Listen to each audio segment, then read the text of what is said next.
Coming up next on This Week in Torrance, the latest development in the peanut butter recall. We've got the details. Then our very own here at CitiCABLE gets the Ice Bucket Challenge, and we've got the video to prove it. You won't want to miss this story. Plus, we meet up with the newest member of the Torrance City Council, find out what he has to say, and we'll tell you why North High School is celebrating this week. These stories and much more just seconds away. Your local news starts right now.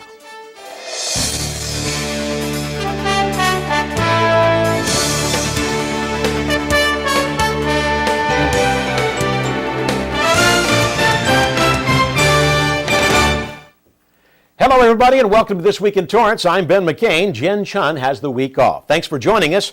Here are your top stories. Torrance police have taken Jose Alfredo Flores into custody for theft at a local dealership. Just in the last week, 3 cars were reported missing from the DCH Toyota service here in Torrance.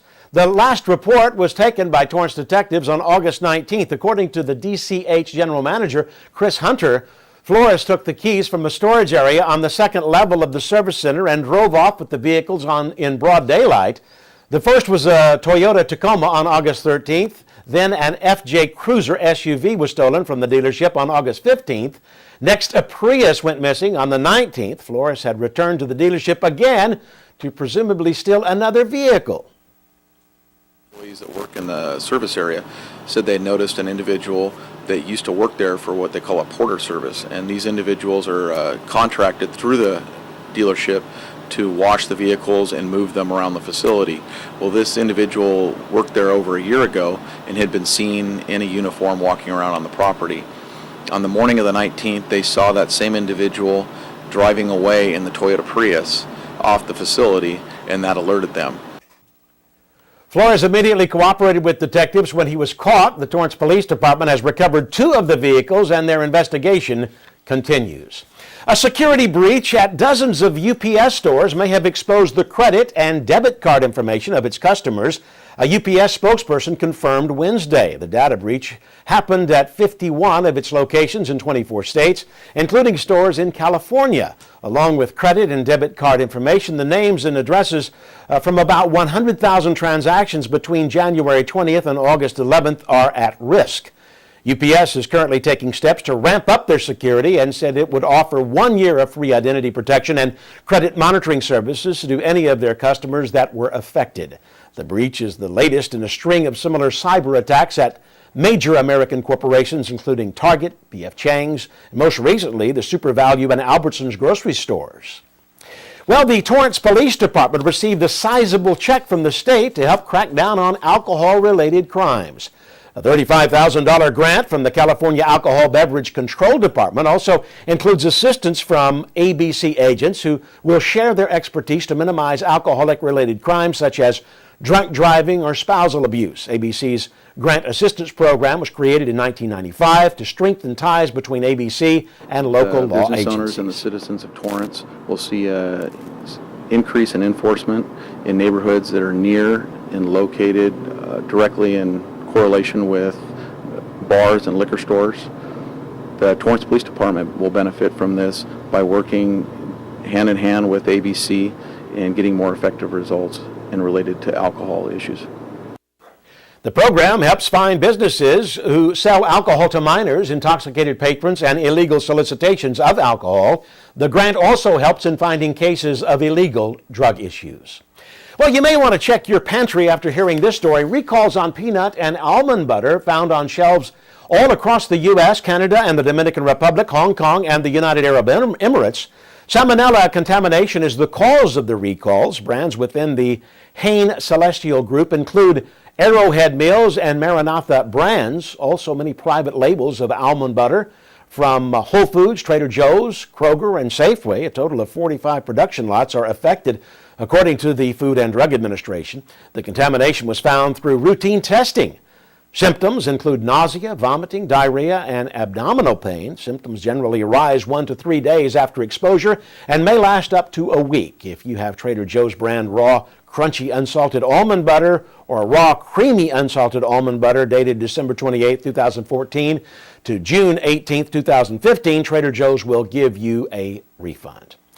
Well, we might be seeing more movies and local television shows filming around town. While other states, including New York, offer big tax breaks to film and TV projects, California has only had $100 million to offer. The state Senate voted unanimously to approve the California Film and Television Job Retention and Promotion Act of 2014 to expand the amount to $400 million. The full Senate has until August 31st to pass the proposal. This would help increase the amount available to producers, allow big budget movies to receive breaks, and bigger incentives. A North High cafeteria staff member will go back to work on a high note. Gail Gramling, who oversees the school's cafeteria, recently received the Louise Sublett Award of Excellence in School Nutrition. In July, Gramling was honored at the School Nutrition Association's annual national conference in Boston. She started a training program to improve the meal program and built the Shiny Apple Award system for her staff.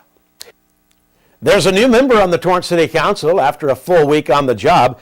Mike Griffiths is excited about the beginning of this new chapter. City Council members appointed Griffiths at the August 12th meeting to fill the vacant seat left by Mayor Patrick Fury. Griffiths is an IT management and financial manufacturing resource planning software administrator.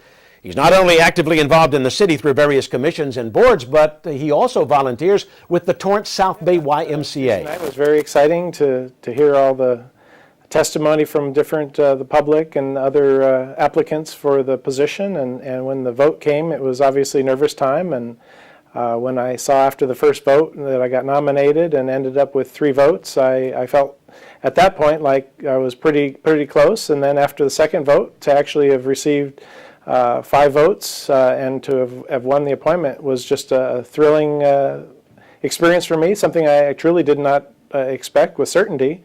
And I really value the confidence that the mayor and the council have put in me in appointing me to this position.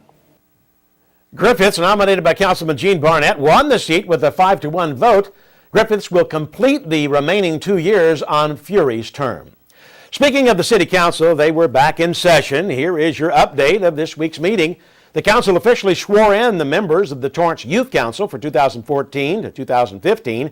The 18 members will advise City Council on youth issues and concerns in Torrance.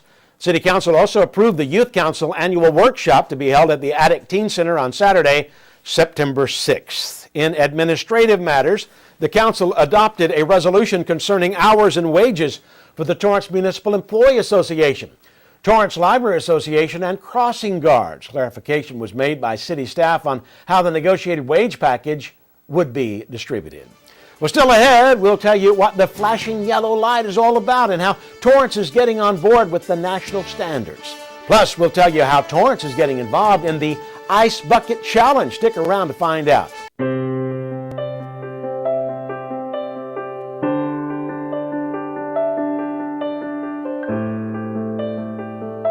At what age is the color that your skin was meant to be no longer beautiful? Every year, millions of young women try to change the skin they were born with and say they'd die for darker skin. Sadly, some actually do. Melanoma is the second most common cancer in teens and young adults 15 to 29. And 1 person dies from melanoma every hour. It's time. Change your thinking, not your skin. Stop tanning. Learn more at spotskincancer.org. A message from the American Academy of Dermatology. Over the past 3 weeks, students from Torrance's sister city, Kashiwa, Japan, have visited places all over the Southland and are now saying sayonara. The delegates got a rare behind-the-scenes look inside the King's Hawaiian factory right here in Torrance. Decked out in head-to-toe safety gear, the students went to where our cameras weren't allowed and saw how the delicious bread is made. At the end of the tour, they even got to try King's Hawaiian bread for the very first time, since it's not sold in Japan. Because so much bread, so many bread, I can eat it all. The 8 delegates and their adult leader also had the chance to go to the beach, the Hollywood Bowl, Universal Studios, and even try a Dodger dog at Dodger Stadium. More to come about Torrance's Sister City Association on the next Spotlight with Julie Chan. 14-year-old Richard Ruan is the creator of these colorful art pieces. The West High School freshman started teaching the art of molding a small piece of paper into a form of exotic art that dates back 1,000 years. Origami is a leisure activity that involves intuitive thinking and can bring out your imaginative side, which is why so many come and take Ruan's class. He teaches his class once a month for 2 hours, where students learn how to fold various animals and flowers. The next class is October 11th from 1 to 3 p.m. It is free and open to the public, so make sure to pre-register at the Madrona Marsh Nature Center at 310-782-3989. Well, Torrance is paving the way for the South Bay. The first phase of a city project of installing new flashing yellow arrow signal lights is introducing the city to a national standard. Crystal Garcia was there. Since June, Torrance drivers may have noticed new signal lights installed at 3 intersections around town. They are flashing yellow arrow signals, a concept new to the city. The flashing yellow arrow was implemented to help reduce congestion in the city of Torrance, to help reduce fuel consumption and delay. The flashing yellow arrow has been installed to help traffic move more safely and efficiently. The intersections where drivers will run into a flashing yellow arrow are at Arlington Avenue and Sepulveda Boulevard in the north and southbound directions along Arlington, Cabrillo Avenue and Sepulveda Boulevard in the north and southbound directions along Cabrillo, and 182nd Street at Prairie Avenue in all directions. Ultimately, we made the decision to go with the flashing yellow arrow because it provided us the options for turning off the flashing yellow permissive mode when there's heavy congestion, if there's heavy pedestrian movements. Traffic control at an intersection with a flashing yellow arrow signal allows for more flexibility. Local resident David Veerman is happy about the new signal light. We heard about it at the North Torrance Homeowners Association meeting. I like it because I can get places faster, and that's important to me, so keep the traffic moving. The project's funded by Measure R, a fund that uses taxpayer dollars for local transportation projects. So far, Torrance drivers seem to like the flashing yellow light, but the community still needs to get used to it.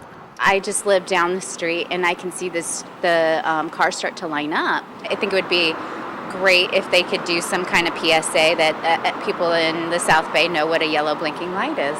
City engineers hope to get local drivers acquainted with the new signals by having informational brochures on the city website.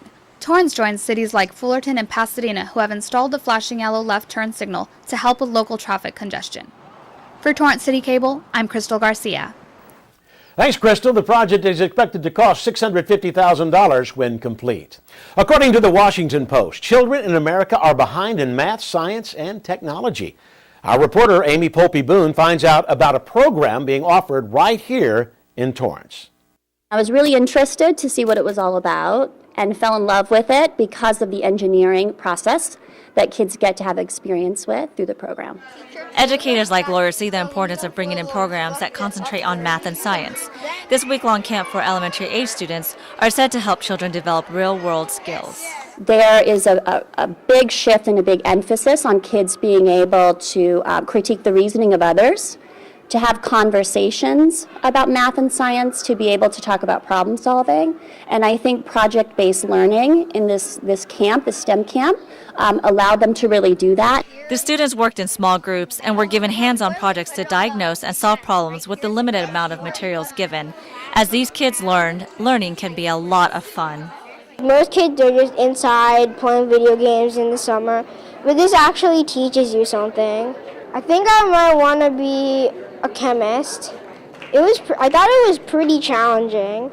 I also really enjoyed this class because it was math and it also engaged in fun. Daniela's mother is especially impressed with her daughter's newfound independence. Math and science is something she's always really enjoyed, and I was very excited when Torrance Unified came up with bringing the UCLA project here. And, she came by herself. She didn't come with friends, so that's always, kind of a tough thing, but she's had a great time.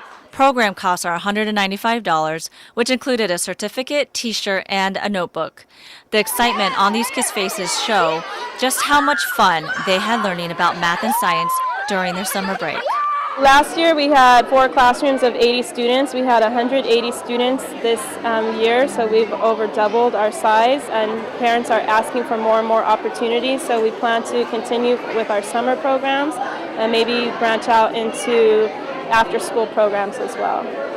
Reporting for CitiCABLE, I'm Amy Polteboon. Thanks, Amy. STEM may be offered to students year-round soon. For more information, you can visit www.torranceeducationfoundation.org or call 310-972-6418. Well, it's back to school season, and the Del Amo Fashion Center is taking part in the season's fun with a special event for kids. Our very own Crystal Garcia was there. Alicia Timblique brings her sons Andrew and Caleb, along with her niece Erica, out to the Simon Kidgets Club's events as often as possible. Once a month, but there's like different activities. Andrew, Caleb, and Erica joined other kids between the ages of 3 and 8 at the Del Amo Fashion Center for a fun and educational back-to-school event. Being around with other people to enjoy and make friends and learn something. During the 2-hour event, kids got to participate in all kinds of activities. They also got a chance to cook like a chef, thanks to local business Cook 'n Stuff, who volunteered their time to teach kids about snack prepping. We were showing them different things you can use to make cooking fun. They have a variety of different tools that kids could use in the kitchen. The kids were able to go home with tips on how to make healthy snacks for school, and they got extra school supplies with goodie bags like this. Adding to the goodie bags, kids got a chance to personalize their new free school supplies.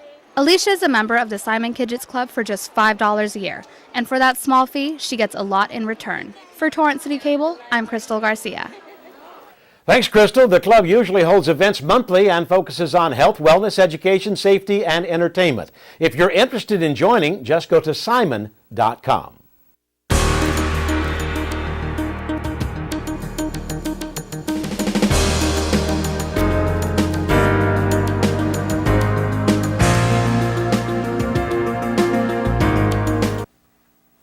Thanks to Torrance detectives and their cold case unit, one man was recently convicted for a crime that happened years ago. Douglas Gordon Bradford was convicted for first-degree murder that happened in 1979 right here in Torrance. District Attorneys John Lewin and Ethan Milius prosecuted the case.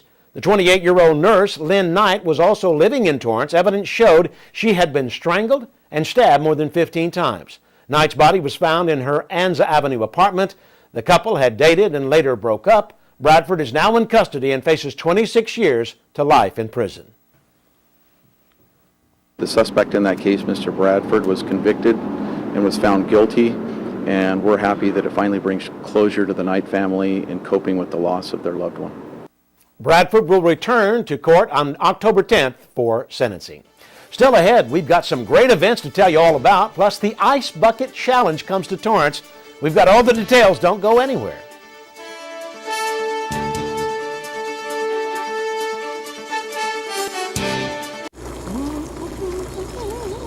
Winston, just one more inning, Grandma. Ever notice how many things today kids can do without actually moving? A whole lot of things their parents used to do the hard way. So many kids' activities today seem to leave out the activity part, which makes exercise even more important for children. In fact, new research tells us the best time to enhance bone development is during childhood and adolescence. And just getting children to walk an extra 35 minutes a day could spare them the pain of thinning bones later in life. Healthy bones come from healthy habits. Encourage your kids to get up, get out, and get moving. Hello. Hey, Grandma, how about another grape soda? A public service message on building strong bones for kids from the Pediatric Orthopedic Society of North America and the American Academy of Orthopedic Surgeons. LACMA and City of Torrance is presenting Art and Film Lab on Friday, August 29th at 7:30 p.m. Bring your picnic dinner and beach chairs or blankets. The big screen will be up at Wilson Park to feature some of the best on YouTube. And drop off your tires at the free recycling event on Saturday, September 13th from 9 a.m. to 1 p.m. City residents must show proof of residency to drop off up to 9 tires per trip. The location is at the Torrance City Hall East parking lot. Lou Gehrig's disease, also known as ALS, is getting worldwide media attention thanks to the Ice Bucket Challenge, which has gone viral on social media, especially with the recent passing of co-creator Corey Griffin. Griffin's close friend Pete Frates was diagnosed with ALS in 2012. Griffin became passionate about raising awareness for ALS, which is how the Ice Bucket Challenge began. And one of our very own was challenged this week to help raise awareness. Former production supervisor at Torrance CitiCABLE, Renard Ricks, worked nearly 15 years for the city before being diagnosed with ALS. CitiCABLE employees took on the Ice Bucket Challenge after Ricks nominated the team at CitiCABLE. Last year, the ALS Foundation raised $1.8 million, and now, thanks to the Ice Bucket Challenge, over $15 million have been raised just in the past few weeks. Well, that does it for us on This Week in Torrance. I'm Ben McCain. If you've missed any portion of our show, you can catch us again at 11 a.m. and 6 p.m. Thanks for joining us, and we'll see you next time.